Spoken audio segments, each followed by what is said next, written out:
দেশনেত্রী বেগম খালেদা জিয়ার নিবেদিত প্রাণ গৃহপরিচারিকা ফাতেমা সুখে দুঃখে রোগে শোকে সব সময় ছায়াসঙ্গী হিসেবে বেগম জিয়ার পাশে থাকেন তিনি।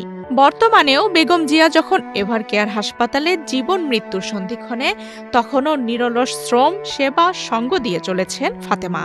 খালেদা জিয়ার প্রতি অকুণ্ঠ ভক্তি ভালোবাসা জানানো এই নারীর বাড়ি ভোলা সদর উপজেলার কাচিয়া ইউনিয়নের শাহমাদার গ্রামে। ৫ ডিসেম্বর শুক্রবার বেগম খালেদা জিয়ার রোগমুক্তি কামনায় এই শাহমাদার গ্রামে ফাতেমার বাবা রফিজুল মিয়ার বাড়িতে বিশেষ দোয়া ও মোনাজাতের আয়োজন করা হয়। বেগম খালেদা জিয়া হাসপাতালে ভর্তির পর থেকেই তার জন্য উদ্বেগের দিন কাটাচ্ছেন ফাতেমার বাবা রফিজুল মিয়া।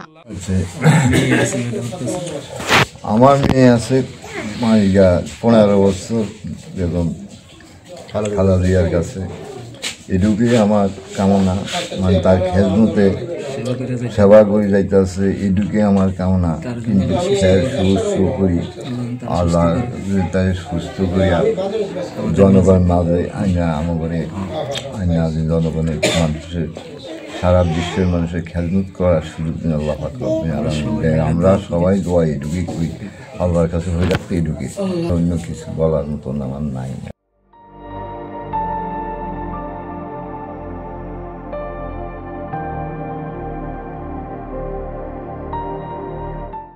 রফিজুল মিয়া আয়োজিত দোয়া ও মোনাজাতে অংশগ্রহণ করেন ফাতেমার প্রতিবেশী ও আত্মীয় স্বজনরা। এ সময় তারা বেগম খালেদা জিয়ার রোগ মুক্তি কামনা করেন। ফাতেমার এই দৃঢ় বিশ্বাস আমরা জনগণ ইনশাল্লাহ কামনা করি, ফাতেমা যেন ম্যাডামের সাথে মরণ জীবন পর্যন্ত থাকতে পারে। আমরা এই দেশের জনগণ এই দোয়াটুকু করি, ফাতেমা ম্যাডামের কাছে থাকুক, আর ম্যাডাম খালেদা জিয়াকে যেন আল্লাহ সুস্থ কইরা আমাদের সকলের মাঝে এই দেশের সকল মানুষের খেজমত করার জন্যে আমাদের মাঝে ফিরাইয়া দেয়। আমরা জনগণের দল মত নির্বিশ্বাসে আজকে এই দেশের সবাই দোয়া করতেছে, এমন লোক নাই ম্যাডামের জন্য যেন দোয়া না করে। আর ফাতেমার জন্য সবাই দোয়া করে, ফাতেমা যেন ম্যাডামের সাথে সাথে ইনশাল্লাহ তার মরণ জীবন পর্যন্ত থাকতে পারে।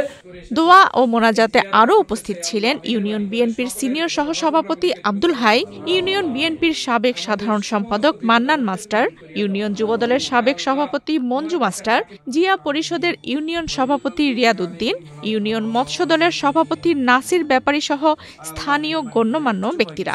দোয়া মোনাজাত পরিচালনা করেন হাজী মোহাব্বত আলী মিয়াজি বাড়ির মসজিদের ইমাম মাওলানা আব্দুল আজিজ।